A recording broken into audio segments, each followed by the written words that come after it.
ఎన్టీఆర్ గారితో మొదలు పెడదాం మనం. సో, చాలా సినిమాలు చేశారు. ఎంత మీరు చెప్పినా ఏదో ఒక చిన్న ఇన్సిడెంట్ ఇంకా కొత్తగానే అనిపిస్తూ ఉంటుంది. ఆఫ్ ద స్క్రీన్ ఎట్లా ఉండేవాళ్ళాయన? అండ్ మీరు, ఆయన కాంబినేషన్‌లో సినిమాలు అసలు ఎవర్ గ్రీన్ కదా! పాటలు కానీ, సినిమాలు గానీ ఎవరు మర్చిపోరు. ఏం చెప్తారు? ఎన్టీఓడు అంటారు అవును. పేద ప్రజలు. హ్మ్. అందులో ఉన్నటువంటి ఆప్యాయత ఆయనకి నచ్చుతుంది. అంటే ఆయన ఎన్టీ రామారావు గారు ఒక అద్భుతమైనటువంటి వ్యక్తి. అంటే నటనకి నటన నేర్పినటువంటి ఒక మహానటుడు ఆయన. ఎనీ పాత్ర అంటే ఎలాంటి పాత్రలోనైనా అది పాజిటివ్ అవ్వచ్చు, నెగిటివ్ అవ్వచ్చు. ఒక కృష్ణుడు అవ్వచ్చు, ఒక దుర్యోధనుడు అవ్వచ్చు, అలాగే ఒక వెంకటేశ్వర స్వామి అవ్వచ్చు, ఒక యముడు అవ్వచ్చు. ఇటువంటి విభిన్నమైనటువంటి పాత్రలలో ఆయన తనే పాత్ర అయి ఆ యొక్క పాత్రకి జీవితాన్ని పోసినటువంటి జీవం పోసినటువంటి ఎన్టీఆర్ అలాంటి మహానుభావుడితోటి, అలాంటి ఒక లెజెండ్ తోటి ఈరోజు నేను కొన్ని ఆయన గురించి మాట్లాడాలనేటువంటి ఒక అధికారాన్ని మీ అందరూ ఇచ్చినందుకు నాకు కూడా చాలా సంతోషంగా. ఒక మంచి క్వాలిటీ ఆయన నుంచి వినేది, ఆయన మేము అనుకుంటారు ఆయనని. అలాగే అందరినీ పిలిచేటప్పుడు ఎవరిని అసలు నువ్వు అని సింగులర్గా పిలవడం ఎవరికీ తెలీదు అంటారు. సెట్ బాయ్ దగ్గర నుంచి హీరోయిన్ల దగ్గర నుంచి ఎవరినైనా తమరు మీరు అని మాత్రమే అంటారు. ఆ క్వాలిటీ చాలా రేర్గా, చాలా తక్కువ మందిలో ఉంటుంది. అది ఒకసారి ఆ పీరియడ్కి వెళ్ళి అప్పట్లో ఎలా ఉండేది ఒకసారి గుర్తు చేసుకుంటారా? యాజ్ యూ సెడ్, అంటే ఆయన ఎప్పుడు ఎవరిని కూడా ఏకవచనంలో మాట్లాడరు. అంటే నువ్వు అనేది ఎప్పుడు ఆయనకు తెలీదు. ఆయన్ని కూడా నేను కూడా మేం అంటారు. సో ఆయన నేను ఏదైనా చెప్పినప్పుడు ఏం జయప్రద గారు చెప్పండి, సో అలాగనమాట. సో ఆయనకి అది అలవాటు. ఎన్టీఆర్ గారి గురించి మాట్లాడినప్పుడు అంటే ఆయన మూడ్స్ గురించి మనం మాట్లాడాలి. అయితే ఆయన ఏ మూడ్స్లో ఉన్నా కూడా ఏకవచనంగా ఎవరితోటి మాట్లాడాడు ఆయన. సెట్లో చిన్న ఆర్టిస్ట్ అయినా కూడా వాళ్ళని కూడా ఏమండి అని మాట్లాడతారు అనమాట. సో అంతా ఆయన కేర్ తీసుకుంటారు. So number 1. నెంబర్ 2, ఆయన ఒక డిసిప్లిన్. ఆయన డిసిప్లిన్ అంటే ఆయన మార్నింగ్ 2 o'clock లేవడం, 3 o'clock ఎక్సర్సైజ్ చేయడం, వ్యాయామం చేయడం, దాని తర్వాత ఆయన పూజ చేసుకోవడం, ఆ తర్వాత జనాన్ని ఒక కరెక్ట్గా నిర్మాత ఎన్ని గంటలకు రమ్మంటే ఆ సెట్లో ఒక 7:30 అనుకోండి, early morning 7:30 he will be there. అంటే ఒక 5 minutes బ్యాకే ఉంటారు ఆయన, 5 minutes ముందే ఉంటారు ఆయన. ఇన్ ద సెన్స్ అప్పటికి ఇంకా యూనిట్ వచ్చి ఉండదు. సో ఆయన ఒక కుర్చీ వేసుకుని అలా కూర్చుని ఉండేవాడు. సో అలాగే ఆయన కృష్ణుడు కానీ దుర్యోధనుడు కానీ ఆ విగ్గులు పెట్టుకుని, ఆ కిరీటం పెట్టుకుని అసలు అలా 24/7 ఆయన అలాగే కూర్చుని ఉండేవాడు అనమాట. అంతే. ఆయన అలా మనం అయితే బ్రేక్లో కాస్త రిలాక్స్ అవ్వచ్చు అని కిరీటాలు తీయచ్చు, దీన్ని తీయచ్చు. సాధారణంగా ఆయన ఆ పని చేసేవాడు కాదు. సో ఇలాంటి అంటే అంటే పాత్రలో ఉండి పాత్రే తపస్య, పాత్రే అన్నీ. అంటే తనకంటూ ఒక స్పెషల్గా పాత్ర అంటే తనే పాత్ర అయి జీవం పోసినటువంటి ఎన్టీఆర్ అనమాట. ఆయన అలా ఉండాల్సిన అవసరం లేదు. ఒక గంట ఆలస్యంగా వచ్చినా ఎవరు ఎందుకు లేట్ అయిందని అడిగేవాళ్ళు ఎవరు ఉండరు. బట్ స్టిల్ కమిట్మెంట్ అనమాట అది. రైట్. సో ఆయన నుంచి మీరు నేర్చుకున్న విషయాలంటే ఏంటి? మీరు చాలా యంగ్ ఏజ్లో సినిమాల్లోకి వచ్చేసారు. అప్పుడప్పుడే ఇంకా చూస్తూ ఉండుంటారు లైఫ్ ఏంటి, వీళ్ళెవరు తెలుసుకునే ప్రాసెస్, ఎదిగే ప్రాసెస్ కూడా అదే టైం కదా. మీరు అబ్జర్వ్ చేసినవి, మీరు అడాప్ట్ చేసుకున్నవి ఏంటి? అంటే నేను ఐఎమ్ సో లక్కీ. 13 yearsలోనే నేను స్కూల్ నుంచి నేను డైరెక్ట్ నేను రావడం జరిగింది ఫిలిమ్స్లోకి.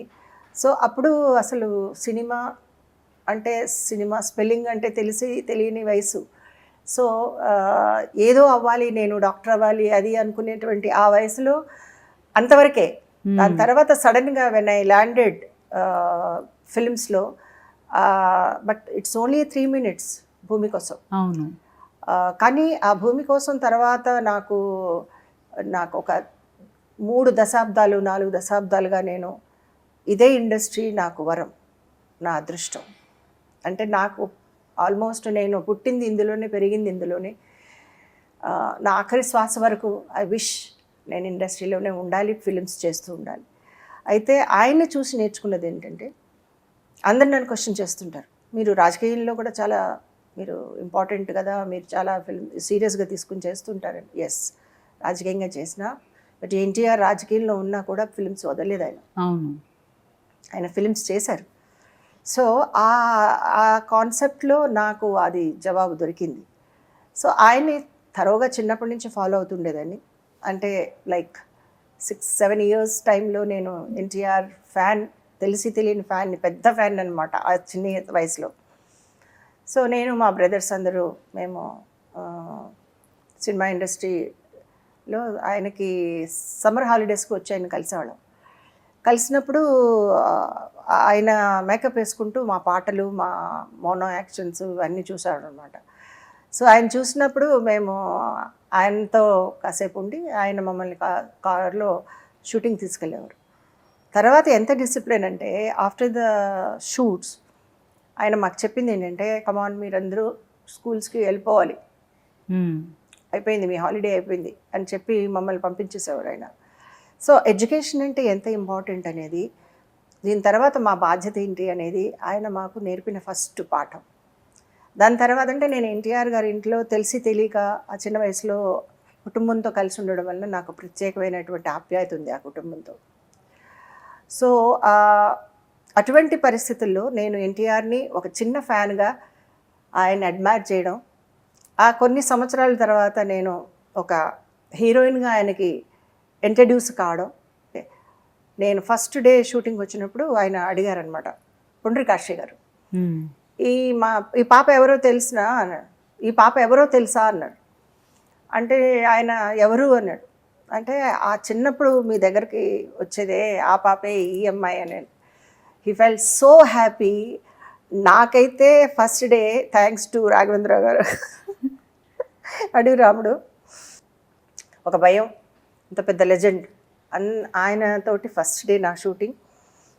తెలిసి తెలియని ఒక మిక్స్డ్ ఫీలింగ్ అనమాట. అండ్ ఫస్ట్ షాట్ తర్వాత ఆయన చాలా హ్యాపీగా అప్రిషియేట్ చేశారు అండ్ చాలా కంఫర్టబుల్గా చేసాం, చాలా బాగుంది. సో అది ఫస్ట్ ఎక్స్పీరియన్స్ అనమాట. ఆ తర్వాత ఇంకా ఆ సినిమాలు అలా కంటిన్యూ అవుతూ వచ్చాయి. డాన్స్ నంబర్స్ గురించి ప్రత్యేకంగా మాట్లాడుకుంటారు కదా ఎన్టీఆర్ గారు, ప్లస్ హీరోయిన్ డాన్స్ నంబర్స్ గురించి, వాటి గురించి ఎవరైనా షేర్ చేసుకుంటారా? ఫస్ట్ సాంగ్ అదే ఆరేసుకోబోయి పారేసుకున్నాను సాంగ్. ఆ టైంలో అంటే అక్కడ మధుమలలో షూటింగ్ చేస్తున్నాం. అయితే ఒక ఏనుగు, డఫ్ ఏనుగు అనమాట, చెవు వినపడదు దానికి, అది పెద్ద పెద్దగా అరుస్తూనే ఉంది, మా సౌండ్కి ఇంకా అరుస్తుంది అది. ఆయన ఎంత ఓపికగా కూర్చున్నారంటే అది వెళ్ళే వరకు ఆల్మోస్ట్ మేము ఒక ఫ్యూ అవర్స్ అది వెళ్ళే వరకు కామ్గా కూర్చోవాల్సి వచ్చింది.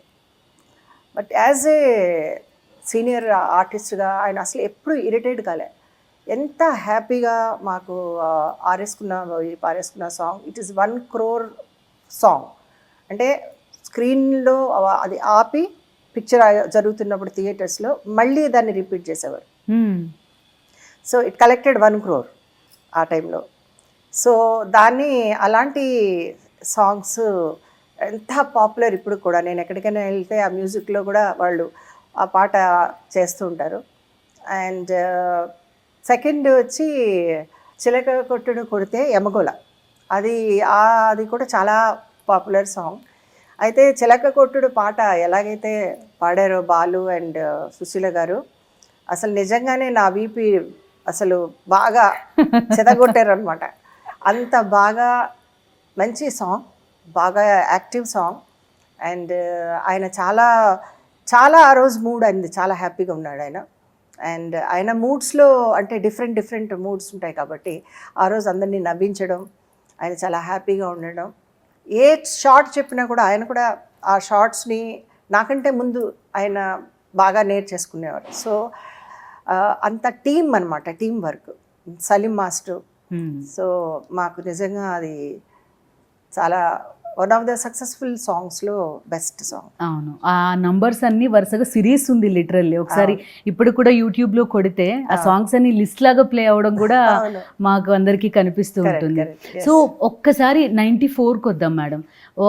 మీకు మొదట ఆయన ఆహ్వానం మేరకే మీరు రాజకీయాల్లోకి వచ్చారు.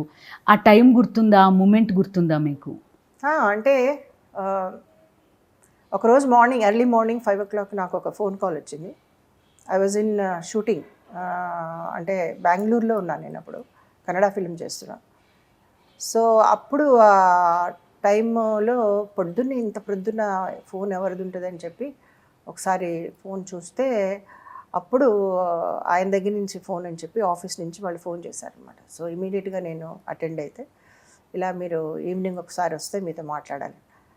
నేను అనుకున్నాను, ఏంట్రా అసలు 5 o'clock ఏమన్నా 6 o'clock ఎట్లా వస్తాను షూటింగ్ సార్, నేను షూటింగ్లో ఉన్నాను సార్ అంటే, no you please request them and ఒకసారి మాట్లాడదాం. సరే నేను 6 o'clock వెళ్ళేటప్పుడు బై ది టైం ఆయన చాలా ఎర్లీగా నిద్రపోతారు. ఒక 7కి నాది ఫ్లైట్ లేట్ కాబట్టి ఆయన కలవడానికి లేట్ అయింది. కానీ ఆయన్ని నిద్రపోతున్న వారిని లేపడానికి ఎవరికి గట్స్ లేదు ఇప్పటివరకు. సో అలాంటి పరిస్థితుల్లో ఆయన అనుకున్న మాట నన్ను పిలిచినందుకు ఆయన లేచి వచ్చి, అదే నాకు ఏమైనా ఏం డిస్కస్ చేయాలనేది చేసిన తర్వాత ఆయన నన్ను వెళ్ళిపోమన్నారు. సో ఆ తర్వాత నేను వచ్చిన తర్వాత నెక్స్ట్ నేను చేసిన వర్క్ ఏంటంటే టీడీపీలో జాయిన్ అవ్వడం. అప్పుడు ఎన్టీఆర్ పవర్లో లేరు. సో ఆ ఒక్క ఫోన్ కాల్ ఆయన చేశారని నేను టీడీపీలోకి వచ్చి, నా లక్ష్యం ఏంటంటే ఆయన లక్ష్యమే, ఆయన సీఎం అవ్వాలి, అదే మేము చూడాలి. అంటే అందరం కుటుంబంలో ఉన్నటువంటి ప్రతి ఒక్కరూ కూడా ఎన్టీఆర్ కావాలనుకున్నాం. సో ఆ టైంలో నేను కాన్సిక్వెన్సెస్ నాకు తెలీదు, అంటే పాలిటిక్స్లోకి వెళ్తే సినిమాస్ ఉండవని. By the time I was very peak పీరియడ్లో ఉన్నాను నేను ఫిల్మ్స్లో. అంటే కాన్సిక్వెన్సెస్ ఎలా ఉంటాయి, సినిమాలు పోతాయని ఇలా ప్రొడ్యూసర్స్ అందరూ నన్ను భయపెట్టడం మొదలుపెట్టారు. What are you doing, it's like politics, it's too early for you, అది ఇదని. బట్ ఏమైనా సరే నేను ఎన్టీఆర్కి మాట ఇచ్చా కాబట్టి ఆయనతో ఉండాలి, ఆయనకు ప్రచారం చేయాలి, ఆయన సీఎంగా చూడాలి. సో ఆయనే సీఎం అయ్యారు. ఇట్ వాజ్ సో హ్యాపీ అనమాట. రికార్డ్ టైంలో అయ్యారు దట్టు. అంటే పార్టీ పెట్టిన తర్వాత అంత అర్లీగా సీఎం అయినది ఆయనే ఇప్పటిదాకా కూడా. సో ఎలా ఉండేది జనం ఆ టైంలో? అప్పట్లో బస్ యాత్ర ఒకటి జరిగింది, ఆయన వస్తుంటే ఆ ఖాకీ కలర్ డ్రెస్ వేసుకుని వస్తుంటే ఒక మానియా లాగా ఉండేది. మాస్ అందరూ అసలు విపరీతంగా ఆ సభలకి లేకపోతే ఆ బస్ దగ్గరికి వచ్చేవారు అని చెప్పి. ఆ టైంలో మీ ఎక్స్పీరియన్సెస్ ఏంటి? ఆయన ప్రజల్లోకి వెళ్ళడం అంటే సినిమాలో చూసినటువంటి ఆ రాముణ్ణి కృష్ణుణ్ణి జనం సాక్షాత్తు చూస్తున్నారు కాబట్టి ఆ జనం ఇంకా మైమర్చిపోయారు. తండోపతండాలుగా అసలు జనం పోలీసులు కంట్రోల్ చేయలేనటువంటి పద్ధతిగా ఉండేదన్నమాట. ఆయన మాట్లాడే పద్ధతి కానీ, ఆయన చెప్పిన విధానం కానీ, ఆయన పాలసీస్ కానీ ప్రజల్లో బాగా వెళ్ళి he's the one who has first created a policy for the 2 rupees price. కాబట్టి ప్రజలకు అది కావాలి, ప్రజల బాధలను అర్థం చేసుకోవాల్సింది. అప్పుడు నేను చూసింది that is the first feel of what is poverty. నాకు కూడా తెలియదు అప్పుడు ఎలా ఉంటుంది అని. సో అలాంటిది ఆయన, తను ఇంత పెద్ద నటుడు అయినా కూడా, ఇంత పెద్ద ఆర్టిస్ట్ అయి లెజెండ్గా ఉండి రోడ్ల మీద ఆయన వచ్చి ఆ పంపు దగ్గర స్నానం చేయడం, అమ్మ గుక్కడు గింజి అమ్మ అని ఆ ముసలి తల్లిని ఆయన ఆదరంగా తీసుకోవడం, ఇవన్నీ కూడా ప్రజలకు బాగా నచ్చాయి. సో నాకు కూడా అదే ఇన్స్పిరేషన్. అంటే నేను ఎన్టీఆర్తో పోలిక లేదు నాకు, బట్ ఇన్స్పిరేషన్ అనేది ఉంటుంది. సో ఆ ఎన్టీఆర్ ఇన్ఫ్లుయెన్స్ ఏంటంటే, నేను కూడా రాంపూర్ వెళ్ళిన తర్వాత I was alone. I have no idea. అంటే మన కల్చర్ కాదు, మన ఫుడ్ కాదు, మన భాష కాదు, ఏమీ లేకపోయినా, but one day I landed as a one single alone. Jayaprada is fighting against Congress. So అలాంటి queen I'm. So Noor Banu గారి ఆపోజిట్లో 40 years వాళ్ళ కెరీర్లో ఫస్ట్ టైం నేను వెళ్ళడం, అక్కడ ప్రజలు నన్ను కూడా అలాగే ఆదరించి they have supported me and they have made me to win so that was also one of the my important పేజెస్లో నా లైఫ్లో ఎప్పుడైనా నేను ఆటోబయోగ్రఫీ రాస్తే that will be the important page of my life. And అప్పుడు ఆయన ఢీకొంటున్నది ఎన్టీఆర్ గారు ఇందిరా లాంటి ఒక వ్యక్తిని, ఇక్కడున్న అప్పుడున్న స్ట్రాంగ్ కాంగ్రెస్ పార్టీని. ఎక్కడ భయమే లేదంటే ఇందిరా అంటే కూడా అలాంటి మాస్ ఇమేజ్ ఉన్న టైం అది. నటన నేర్పినటువంటి నటుడు ఆయన. అలాగే రాజనీతిలో రాజసంతో ఆయన శాసనం చేసినటువంటి ఎన్టీఆర్. ఆయన ఆలోచించిందే ఒక కారణం. ఎందుకంటే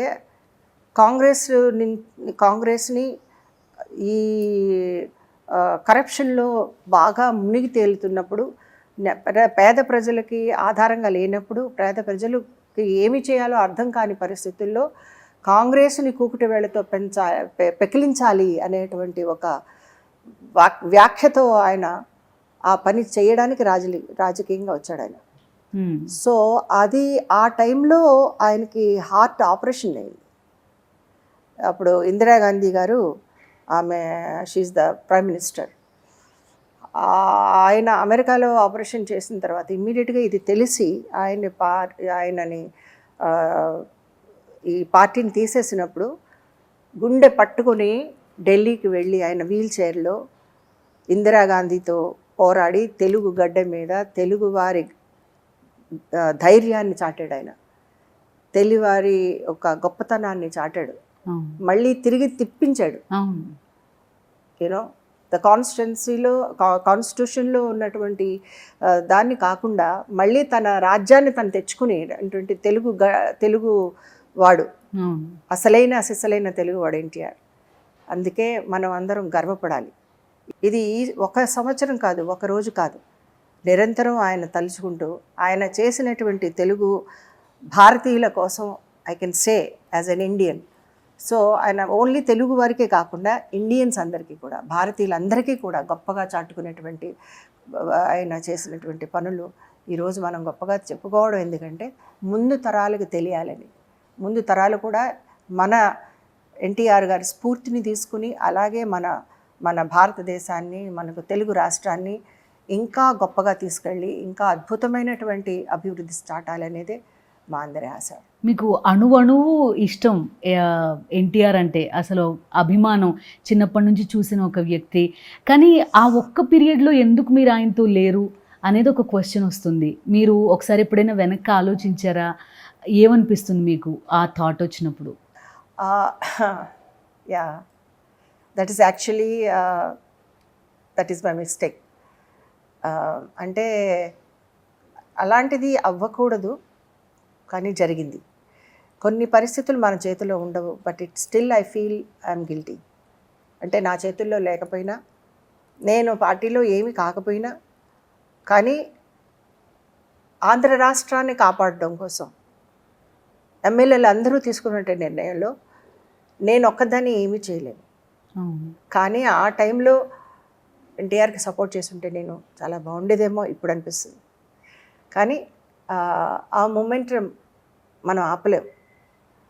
సో నన్ను అంతమంది ఎమ్మెల్యేలు నాకు అర్థమయ్యేలాగా చెప్పి మన ఆంధ్ర రాష్ట్రం కోసం పోరాడుతున్నాం అని చెప్పిన తర్వాత నేను అప్పుడు చంద్రబాబు గారి వైపు రావడం జరిగింది అనమాట. But still I feel guilty. I shouldn't do that. ఇప్పుడు కూడా ఆయన అంటే మనతో లేరు, కానీ అసలు ఉంటే డెఫినెట్గా ఆయనతో కలిసి మరిన్ని సినిమాలు చేసేవాళ్ళమేమో, మరింత ఆయన చేసినటువంటి ప్రతి మంచి పనిలోనూ పాల్గొనేవాళ్ళమేమో నాకు అనిపిస్తుంటుంది ఇప్పుడు కూడా. అంటే he was a great support for me. చాలా సపోర్ట్ ఉండేది నాకు ఇండస్ట్రీలో కూడా. ఆ టైంలో అంటే అప్పటిదాకా ఒక లెజెండ్ లాగా ఉన్నారు కదా ఆయన. బట్ ఆ పీరియడ్ ఏదైతే అధికారం నుంచి బయటికి రావచ్చు, ఆ పీరియడ్ మొత్తం తర్వాత ఆయన పైన చెప్పులేయడం, లేకపోతే ఆయన అవమానించడం, లేకపోతే ఆ తర్వాత ఆయన కొన్ని స్పీచెస్ అందరికీ అట్లా నాటుకుపోయి ఉంటాయి. ఆ టైంలో అవన్నీ చూసినప్పుడు మీకు ఏమనిపించింది? చాలా బాధ అనిపించింది. ఏ ఎన్టీఆర్ బోర్డు పెట్టుకుని, ఎన్టీఆర్ పేరు పెట్టుకుని ఎమ్మెల్యేస్ అందరూ గెలిచారు, అదే ఎమ్మెల్యేస్ ఒక 1 మంత్ తర్వాత మళ్ళీ ఆయన మీదే వాళ్ళ చెప్పులేసి అగౌరవపరిచినందుకు ఎన్టీఆర్ చాలా కృంగిపోయారు ఆ టైంలో. అండ్ పదవి లేనప్పుడు, పదవిలో లేకపోవడం అనేది కాదు కానీ పదవి నుంచి తీసేయడం అనేది చాలా కష్టమైనటువంటి విషయం. సో ఎన్టీఆర్ అది యాక్సెప్ట్ చేయరు. He's always successful man. మళ్ళీ ఆయన తిరిగి రాయడం కోసమే ఆయన మళ్ళీ సీఎం అయ్యారు. ఆ భాగంలోనే మేమందరం కూడా ఆయనతో వచ్చాం. ఆ తర్వాత మీరు కంటిన్యూ అయ్యారు, రాజ్యసభకి వెళ్ళారు, తర్వాత రాంపూర్ వెళ్ళారు. ఎందుకని మీరు కంప్లీట్గా ఒక కంప్లీట్ కొత్త ప్లేస్కి షిఫ్ట్ అయిపోయారు ఆ టైంలో? ఇక్కడ నేను చిత్తశుద్ధితోటి నేను చంద్రబాబు గారికి నేను వర్క్ చేశాను. కానీ కొన్ని పరిస్థితుల వల్ల నేను రాష్ట్రాన్నే వెళ్ళిపోయాను నేను. That was I still miss my people, Telugu people. I still miss my state. కానీ ఇప్పుడు ఎలా రావాలి అనేది నేను ఆలోచిస్తున్నాను. So let's see in future maybe నేను మళ్ళీ తెలుగు ప్రజలకు సేవ చేసేదానికి బీజేపీలో నా సీనియర్ లీడర్స్ ఏమైనా నన్ను ఇటువైపుకి పంపిస్తే definitely I will be so happy. And మీరు రాంపూర్ వీటికి వెళ్ళినప్పుడు కూడా కొన్ని సభల్లో వాటిలో మిమ్మల్ని చూస్తే మీరు వైట్ కుర్తాలో ఎక్కడ రాజమండ్రి అమ్మాయిని అనిపించరు, వాళ్ళలో ఒకళ్ళనే కనిపించారు ఆ ర్యాలీస్లో వీటిలో. ఇక్కడ ఆవిడ పైగా మీ హిందీ కూడా మీరు అంత ఈజీగా ఎట్లా అడాప్ట్ చేసుకున్నారు? అంటే సినిమాలు చేయడం కూడా ఒక రీజన్ ఏమో మేబీ మీకు అదంతా అంత ఫ్లూయెంట్గా రావడం. అంటే ఎలా కన్విన్స్ చేయగలిగారు అనేది క్వశ్చన్ వాళ్ళని. అంటే ది థింగ్ ఈజ్ లైక్ యాక్చువల్గా రాయడం అనేది చదవడం వచ్చు నాకు ఫస్ట్ నుంచి. ఓకే. యా బట్ అంటే స్పీచ్గా నేను ఫిల్మ్స్లో నుంచే ఫ్లూయెన్సీ నాకు వచ్చింది. కానీ ఉత్తరప్రదేశ్ హిందీ వెరీ డిఫరెంట్. అవును, హిందీ అంటే బాంబే డిఫరెంట్, హిందీ ఉత్తరప్రదేశ్ డిఫరెంట్. ఇది ఫుల్గా స్వచ్ఛమైన హిందీ. అవును, పైగా అందులోనే 4-5 యాసలు ఉన్నాయి. అవును. సో అది thanks to God, I don't know how I improved it.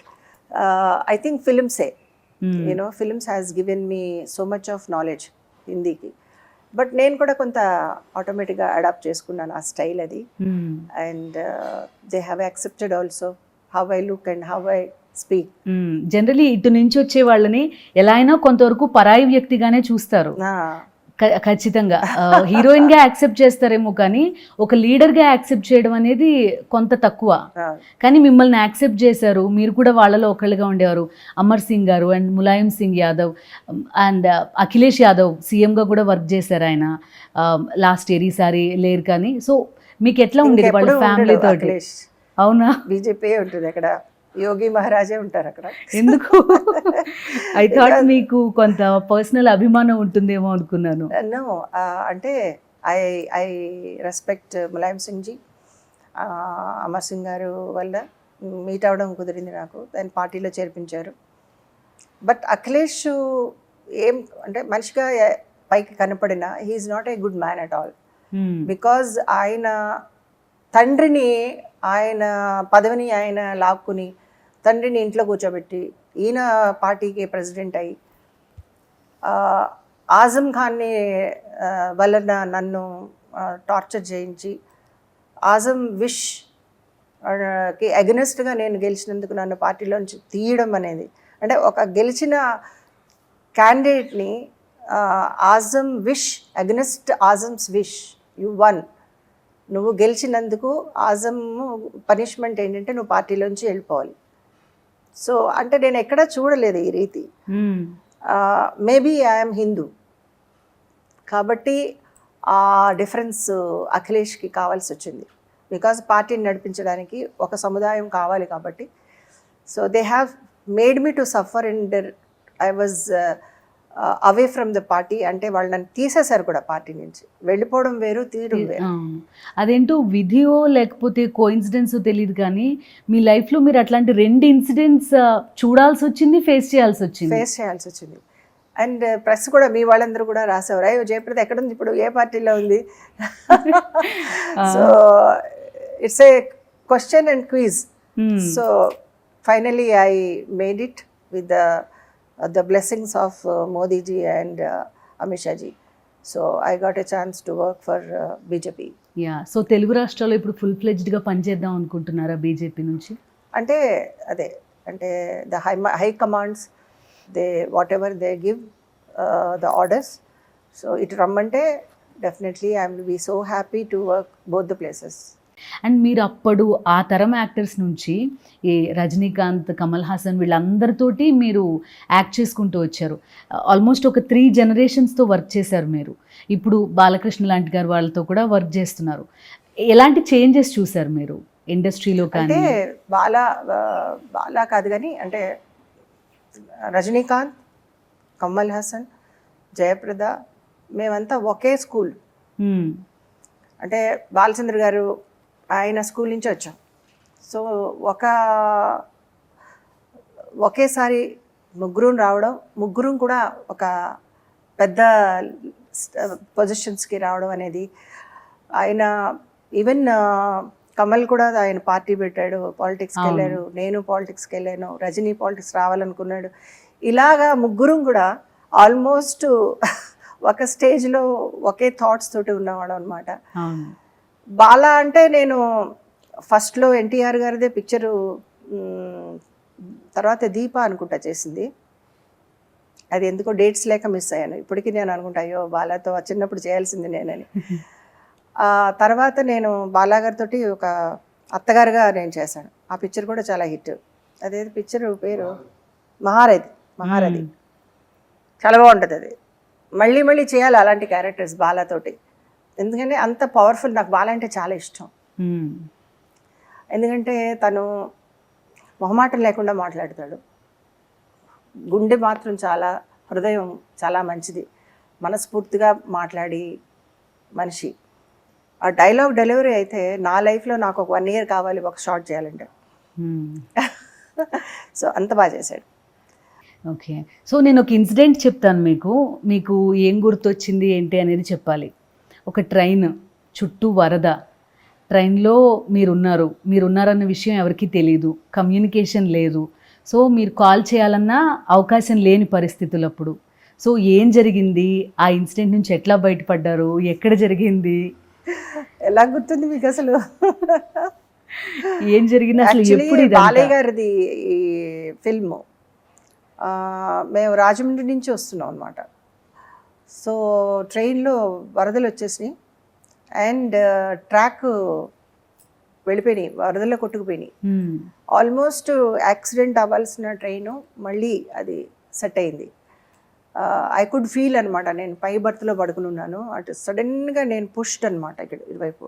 So అప్పటికి ట్రైన్ పొజిషన్ 1 single ట్రాక్ మీద ఉంది. మళ్ళీ అది ఫ్లాట్ అయ్యి మళ్ళీ బయటికి ఇలా నిలబడింది ట్రైన్. ఆల్మోస్ట్ వెళ్ళిపోవాల్సిందే, చాలా యాక్సిడెంట్ అవ్వాల్సినటువంటి ట్రైన్ అది. సో ట్రాక్స్లో వాటర్ వచ్చేసింది, ఎటు వెళ్ళడానికి లేదు, ముందుకు వెళ్ళలేం, లేదు వెనక్కి వెళ్ళలేం. అండ్ నేను ఒకదాని కాదు, నా ఇంట్లో మా సిస్టర్ అందరూ కూడా ఉన్నారు, బ్రదర్స్ ఉన్నారు. బ్రదర్స్ కూడా సఫరింగ్. అండ్ అక్కడ 3 days ఉన్నాం ట్రైన్లో. ఫుడ్ లేదు, ఏమీ, అసలు నాకైతే ఆకలేస్తుంది, ఏడుస్తున్నా. ఇంకా అసలు బయటకు వెళ్ళడానికి లేదు, ఏమీ లేదనమాట. అలాంటి టైంలో, అలాంటి వరదలో కూడా నెక్స్ట్ డే జనం అంటే జనం, ఇక్కడ నీళ్లు ఉన్నాయి ఇంతవరకు జనానికి, వాళ్ళంతా అరుస్తున్నారు బయటికి రా జయప్రద వారు బయట రావాలి. ఇంకా ఏడవడమే మొదలుపెట్టారు. అంటే నాకు ఆ సిచ్యువేషన్ అసలు చాలా భయంకరంగా ఉండిందనమాట. సో అప్పుడు 3rd day ఐ రిక్వెస్టెడ్, అంటే అక్కడ ట్రైన్లో ఆఫీసర్ ఉన్నాడనమాట. ఆయన ఏంటమ్మా ఏంటి ఎలా ఉన్నారు ఏంటి అంటే, లేదు నాకు ఆకలేస్తుంది అంటే, అప్పుడు ఆయన ఇంటి దగ్గర నుంచి ఫుడ్ తీసుకొచ్చాడు ఆయన, దాలును చావల్. సో ఆ రోజు అది తిని ఆ నెక్స్ట్ డే ఆ ట్రాక్స్ అన్నీ వేసిన తర్వాత మమ్మల్ని తీసుకొచ్చారు మీటర్ గేజ్లో. ఇప్పుడు ట్రైన్ తీసుకొచ్చి మమ్మల్ని ఎక్కించారు. అండ్ మీరు చేసిన సినిమాల్లో ఒకటి ఇప్పటికీ రెలవెన్స్ ఉన్నది, ఇప్పటికీ బాగా అడాప్ట్ చేసుకుని, లేకపోతే ఎవరిని ఒక అమ్మాయి ఇప్పటికీ ఫేస్ చేసే ఇష్యూస్ అంతులేని కథ, ఇప్పటికీ కూడా చాలామంది కంపేర్ చేసుకుంటూ ఉంటారు. సో మీకు ఆ టైం ఎట్లా ఉంది, ఆ ఎక్స్పీరియన్స్ చెప్పండి. కమర్షియల్ సినిమాలు ఎలా అయినా ఇది చాలా కాలం గుర్తుండిపోయిన సినిమా అందరికీ. ఇప్పటికి కూడా ఒకసారి చూస్తే ఏం తేడా అనిపించదు. అంటే ఈ క్యారెక్టరు ప్రతి కుటుంబంలోనూ ప్రతి అమ్మాయి కూడా ప్రతి తల్లిదండ్రులు కూడా కావాలని కోరుకుంటారు. అలాంటి ఒక క్యారెక్టర్ ఇది. ఫస్ట్ బాలచంద్ర గారు నాకు తమిళ్ వర్షన్ చూపించారు. సుజాత చాలా బాగా చేసింది ఆమె. అది చూడగానే నాకు చాలా భయం వేసింది. అయ్యబ్బా ఇంత పెద్ద క్యారెక్టర్ ఎలా చేస్తాను అనుకున్నా. సో అంటే ఫస్ట్ వాళ్ళు ట్రయల్ ఇచ్చారనమాట. ఇట్లా అంటే వర్కింగ్ ఇది. సో అక్కడ వాళ్ళు నాకు గెటప్ అది చేంజ్ చేశారు. చిన్నపిల్ల సన్నగా ఉంది, ఇలా ఉంది, ఏం చేయాలనుకుంటున్నారు. అప్పుడు వాళ్ళు పెద్ద లుక్ ఇవ్వాలని అందుకని ఆ బన్స్ అన్నీ వేసేవారు, 2 పెట్టికోట్లు వేసేవారు, పెద్ద పెద్ద హీల్స్ వేసి అప్పుడు. సో కానీ ఒక సాక్రిఫైస్ క్యారెక్టర్ అది. ఇప్పుడు చూసినా కూడా కళ్ళలో నీళ్ళు వస్తాయి. అసలు ఊరికే ఆ సాంగ్ కళ్ళలో ఉన్నది ఏదో కళ్ళకే తెలుసు. ఆ సాంగ్ అత్రేయ గారు రాశారు. అంత అద్భుతమైన మీనింగ్ తోటి గుండెల్లో ఇంకా ఇప్పటికీ చేసినా కూడా నేనే చేసిన అది చూసినప్పుడు నాకు కళ్ళలో నీళ్ళు వస్తాయి ఇప్పటికీ. అండ్ తన సేవ, తన కుటుంబాన్ని కాపాడాలనేది అసలు ఫస్ట్ డైరెక్టర్ హీరోయిన్ ఇంట్రడక్షనే చాలా గొప్పగా చేస్తాడు. ఆయన ధైర్యానికి మెచ్చుకోవాలి. ఫస్ట్ చిన్న పాప పలక తీసుకుని దాని మీద రాక్షసి అని రాస్తుంది. హీరోయిన్ ఇంట్రడక్షన్ చెప్పులు వదులుతూ ఉంటుంది అమ్మాయి. అండ్ అబ్బాయి ఏడుస్తూ ఆపేస్తాడు. అలాంటి క్యారెక్టర్ ఎంత సాక్రిఫైస్ లెవెల్కి వెళ్ళిందంటే తన కుటుంబం కోసం తను ఒంటరిదై మళ్ళీ అదే బస్ పట్టుకుని వెళ్తుంటాడు. నెక్స్ట్ ఈవెన్ నాగార్జున కూడా నాతో చాలా బాగుంటాడు ఆయన. సో అందరూ బాగుంటారు. కృష్ణ గారు ఆయన చెప్పక్కర్లేదు. ఇంకా ఆయన ఆల్మోస్ట్ నా లైఫ్లో నాకు సపోర్ట్ చేసింది. ద వే మేము కూడా సినిమాలు అంత బాగా చేసిన మంచి క్యారెక్టర్స్. ఆయన్ని డైరెక్టర్గా చూసింది కూడా కృష్ణ గారిని యాక్టర్గా డైరెక్టర్గా ఒక మంచి మనిషిగా చూసాను నేను.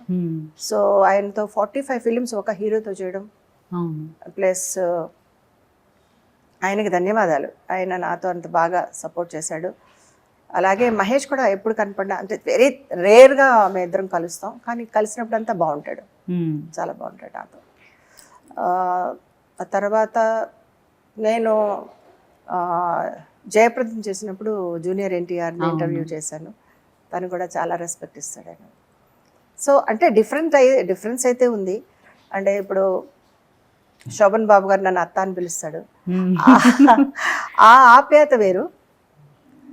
స్పాట్లో కలిసినప్పుడు నమస్తే అనడం అనేది ఒక డిఫరెన్స్ ఉంటుంది కదా. యా.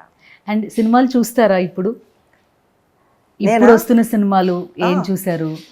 నేను ఆచార్య చూసాను, ఓకే, అఖండ చూసాను. అండ్ ఓటీటీ ఇప్పుడు చాలా ఎక్కువ వస్తున్నాయి కదా, అందులో రెగ్యులర్ గా ఫాలో అవడం చేయడం చూస్తారా? రెగ్యులర్ గా కాదు, బట్ నేను చాలా నా సినిమా నేనే చూసుకోవడానికి చాలా సార్లు భయపడతా. అమ్మో తర్వాత షాట్ ఎలా ఉంటానో, ఎలా ఉందానో, నా జుట్టు ఎలా నా చీర ఎలా ఉందో. సో అందరూ చెప్పిన తర్వాత చూస్తా మళ్ళీ నేను చాలా బాగుంది, నీ చీర బాగుంది, నీ జుట్టు బాగుంది, నీ జడ బాగుంది అంటే అప్పుడు. అంటే ఎన్ని సినిమాలు చేసినా కూడా ఇట్స్ ఒక న్యూ కమర్లో ఉండే టెన్షన్ ప్రతి షాట్లో, ఫస్ట్ షాట్లో ఉంటుంది నాకు. అదే మంచి క్వాలిటీ. అందువల్లే అన్ని సినిమాలు అంత పూర్తి కమిట్మెంట్ పెట్టి చేస్తారేమో. ఫస్ట్ బాలచంద్ర గారు నాకు తమిళ్ వర్షన్ చూపించారు. సుజాత చాలా బాగా చేసింది ఆమె. అది చూడగానే నాకు చాలా భయం వేసింది. అయ్యబ్బా ఇంత పెద్ద క్యారెక్టర్ ఎలా చేస్తాను అనుకున్నా. సో అంటే ఫస్ట్ వాళ్ళు ట్రయల్ ఇచ్చారనమాట. ఇట్లా అంటే వర్కింగ్ ఇది.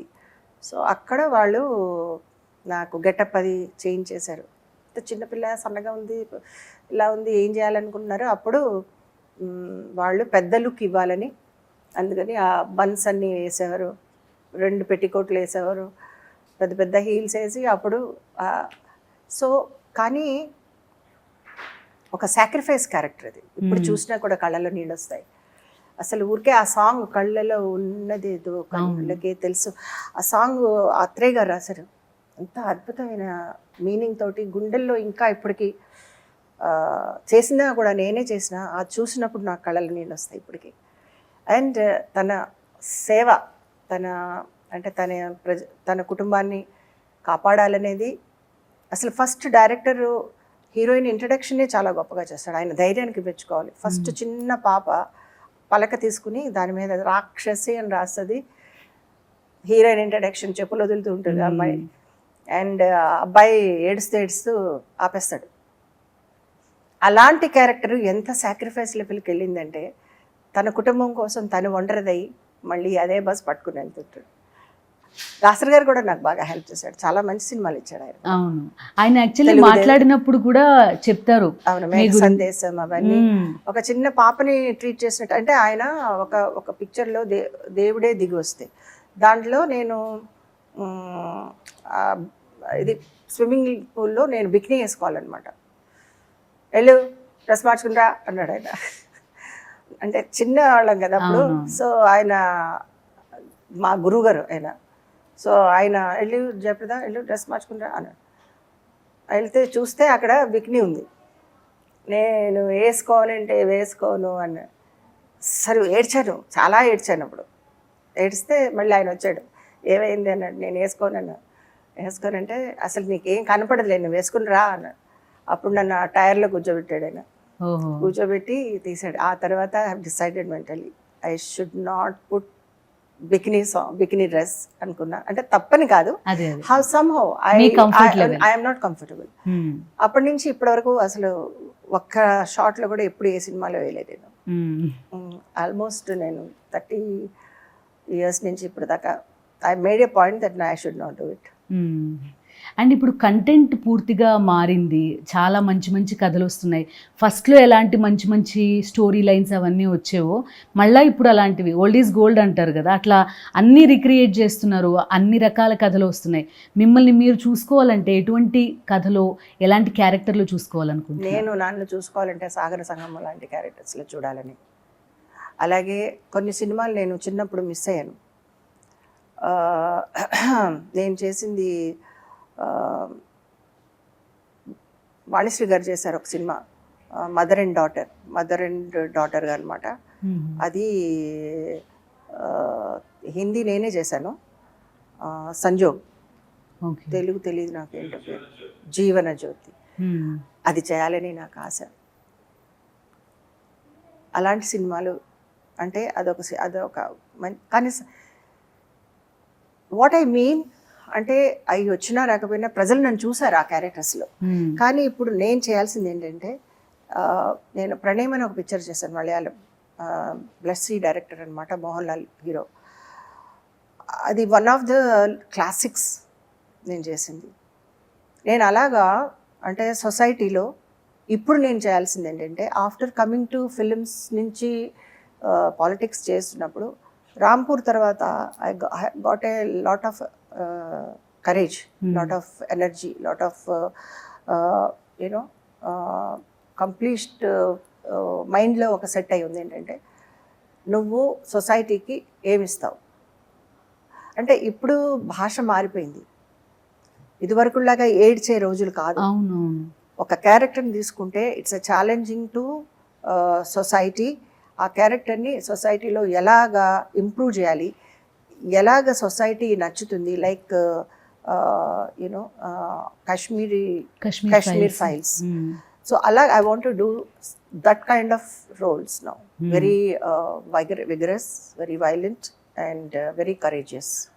ఒక ఛాలెంజ్ క్యారెక్టర్స్ చేయాలని. ఓకే. యా.